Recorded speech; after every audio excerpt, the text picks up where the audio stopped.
Hey everyone, my name is Sam. Thanks for checking out this video. If you get to the end and liked it, then subscribe, bell notification, and give the video a thumbs up. I hope this is okay. I was at Giant Tiger and they had a tripod. A very short little tripod that you can put on top of other stuff. So I'm filming on my camera with that instead of leaning my camera against a bunch of candles until it balances. So let's see how that goes. But yeah, I wanted to talk about July and hauls that, well, the haul that came of July.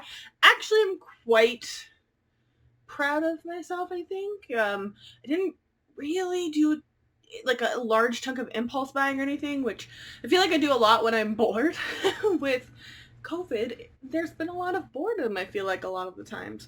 So, and quite a few of these I have actually already read, or they're on my TBR for the month of August, I think. So, let's talk about the books that I managed to accumulate in the month of July. So I have already read it, but I had this pre-ordered actually since like,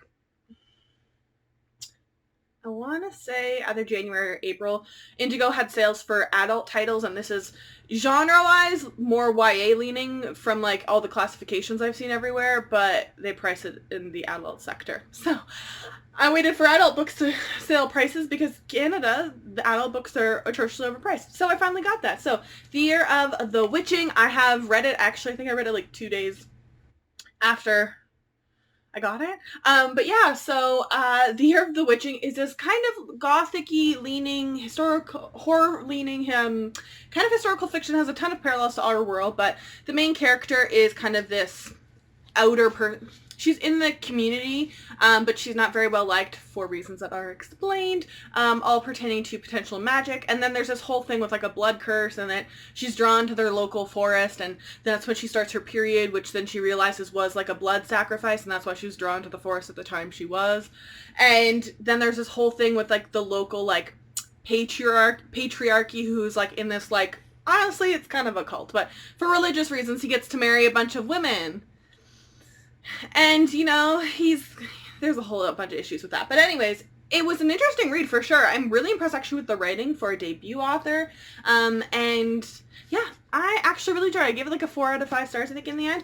The pages, or the cover itself is very pretty. It's completely matte all the way around, though I'm not sure how they got the yellow to look goldy without like a reflection. That's impressive. I'm sad they didn't do anything with the blood drops or anything. The back is just littered with blurbages. The end pages are blank, kind of disappointed, and the under dust jacket is bare. Incredibly disappointed in that. I don't know why the UK cover is very basic, but it has this like cult kind of symbol, which is referenced a lot in this book. I don't know if why they took the effort to make that and then not put it on the under dust jacket in red, like for blood, like. Duh. Okay, I'm sorry if sound changes now. I need to put the fan on. It's already really hot. Next up, I got my pre-order copy of True Life, which I have also read. I read it immediately as soon as I got it. It is the sequel, or the conclusion, sorry, to the Lifelike trilogy, which is Shay Kristoff's most recent YA series. He must have like a new one being ready to be pitched, because he normally always seems to have one being co-written, a new adult/adult, and then a YA, and this was the wrap-up to his YA. Because he's got, is it The Lotus? I have it somewhere. His Storm Dancer series. And then there's this one. Didn't he have another one in between? Or maybe I'm crazy. Either way, he's normally like writing like 3 to 4 series at a time, and yeah, I'm just excited for his new adult one, The Empire of the Vampire, whatever it is, that one. But I can't really say much about the actual book, because it's a conclusion. I think it's my of the 3 books, I think it's my second favorite. I think the first book is still like the top tier one, but I think this is actually a pretty strong conclusion. It's not necessarily like a happily ever after, which I literally posted some comment in TV Round group. Is like, I get angry when no one gets killed, and I'm like, that's not realistic. And then when someone kills someone and brings them back to life, I'm like, that's a cop-out, stop doing that. And then they kill everyone, and you're like, bring them back! What are you doing? But yeah, I mean, it's a J. Kristoff ending. But yeah, I finished this. The text itself is a tiny bit lifted and glossy. The under thing is just plain and matte. End pages are blank and under dust jacket. There's no emblems or anything anywhere, but it's yellow. So I also got it very early. This book has been pushed several times, I think because of COVID production delays. So it did come early. I think the release date is like August 4th or something like that.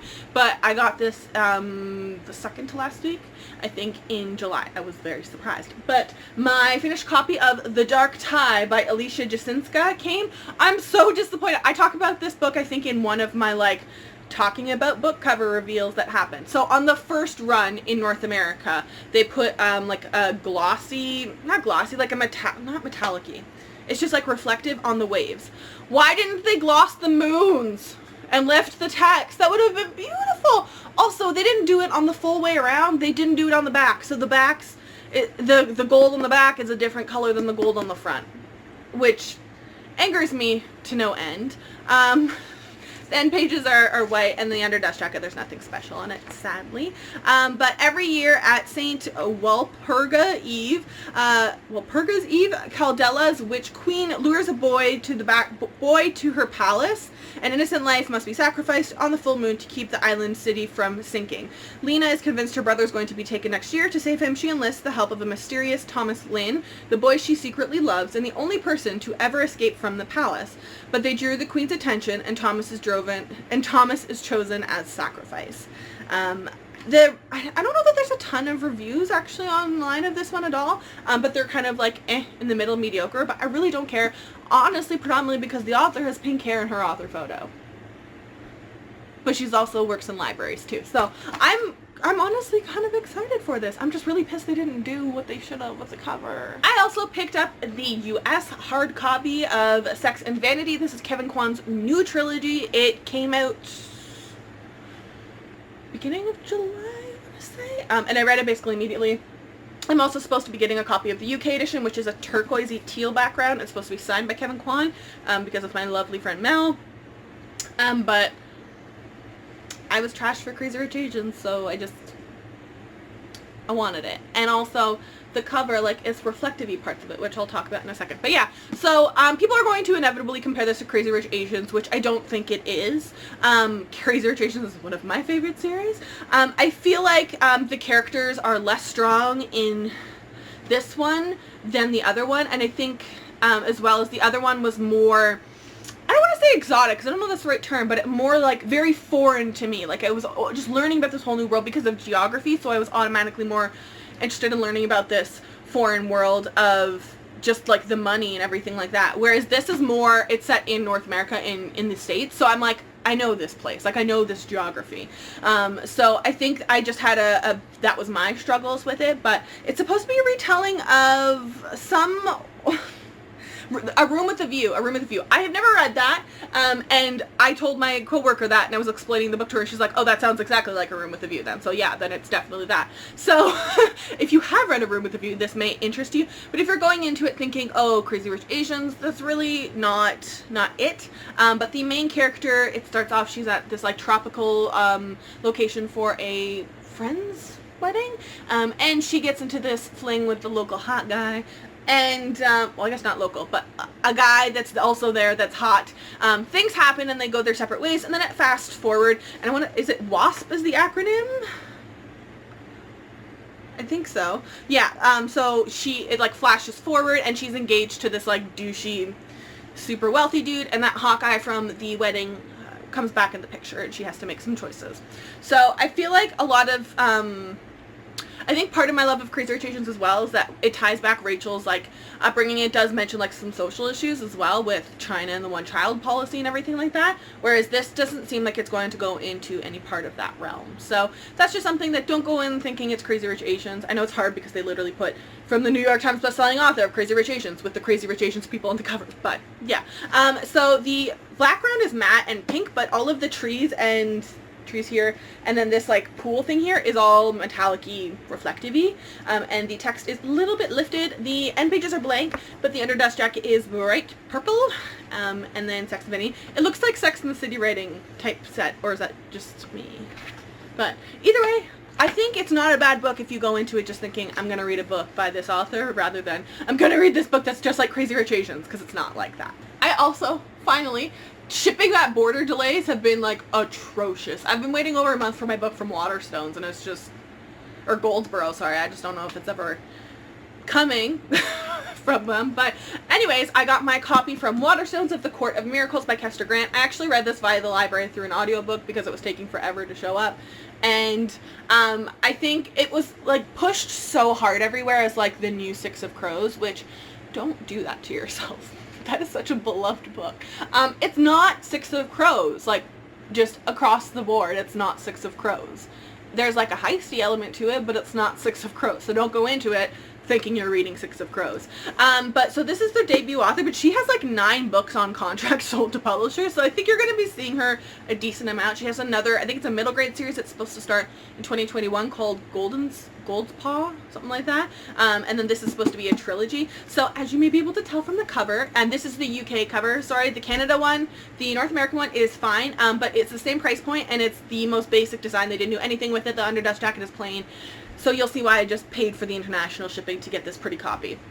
And then I was like, if I love it enough, then I can get the US one if I want it in the future. So Liberty said in 1828, the citizens of Paris still mourn in the wake of their failed revolution. Among them, in the dark alley and crumbling cathedrals of the city, the most wretched have gathered into guilds of thieves, assassins, and worse. Together, they are known as the Crown of Miracles. And Poin has lost more than most when her father, Thénardier,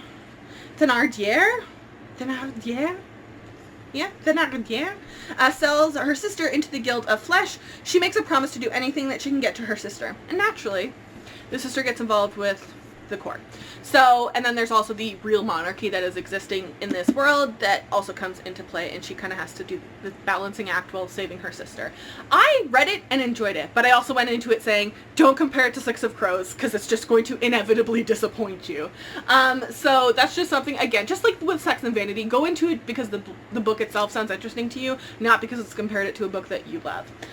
So the UK cover has the royal blue sprayed edges, and all of the gold parts are, as you can see, metallic-y, and then it's like a flipped of it. And the back is très pretty as well. The end pages have the fleur-de-lis in gold and white. And then the underdust jacket. This was not signed, but Waterstones originally was selling it as signed and then never ended up being able to get them signed. But I think Goldsboro has some copies signed, and it has a sleeve to it, like a dust sleeve. And then the underdust jacket, and this is what their underdust jacket looks like too, is all foiled and so freaking pretty. And then this is the spine.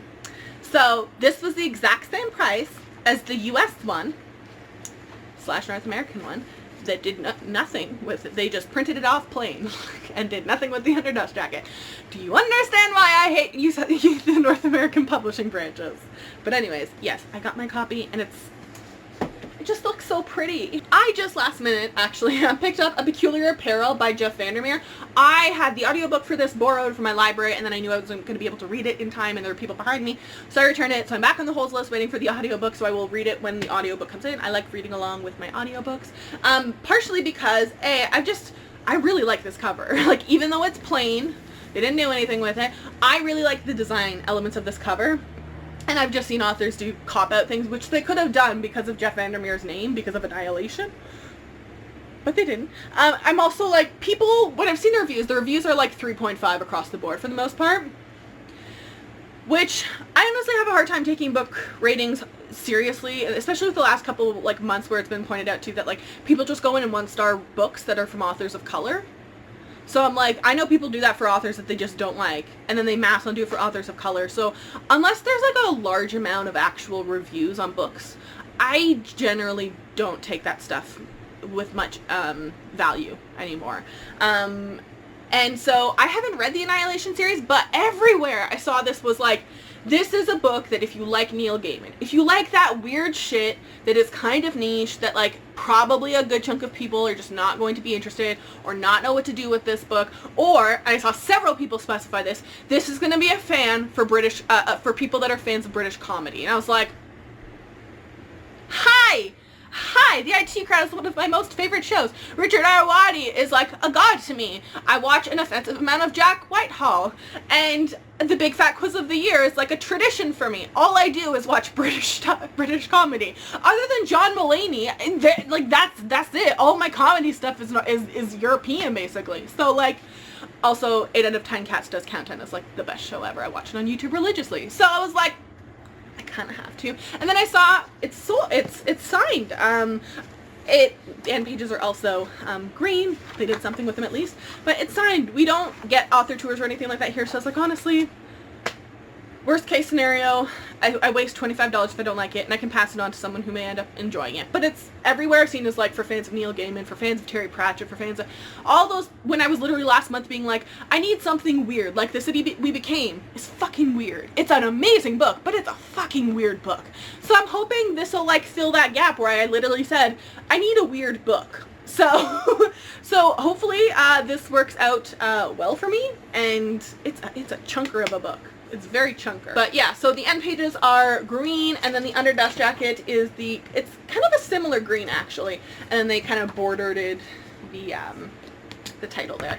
But I wish they would have, for some reason, I want them to do something with the little, like, I don't know, is that a beaver or...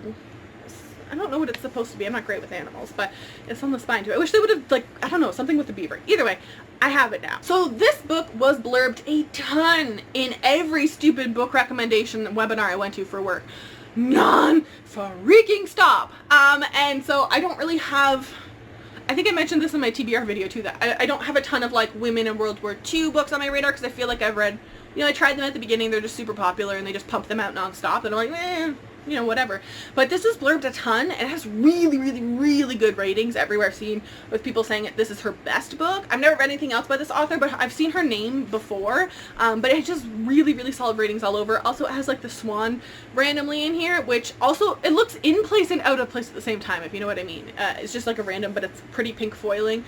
But the Black Swan of Paris, a captivating story of strange sisters reunited at war and race to save their mother's life.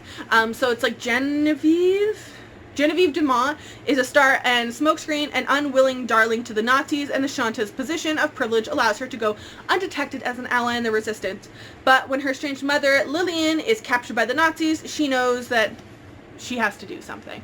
I'm really curious about this. This sounds like it could be something particularly interesting. I like, you know, the perspective of allies and whatever is great, but I find it really interesting when we get the perspective of something like in A Prisoner of Smoke and Fog, when there are people in Germany at the time fighting those things, because they see like the first-hand immediate impact of like, oh, I could just disappear. I could just disappear. Whereas like information is scattered coming out of it to the allies, right? And I feel like it's just easier to fight against an enemy rather than being like, oh my god, my own people are the enemy. What the heck do I do?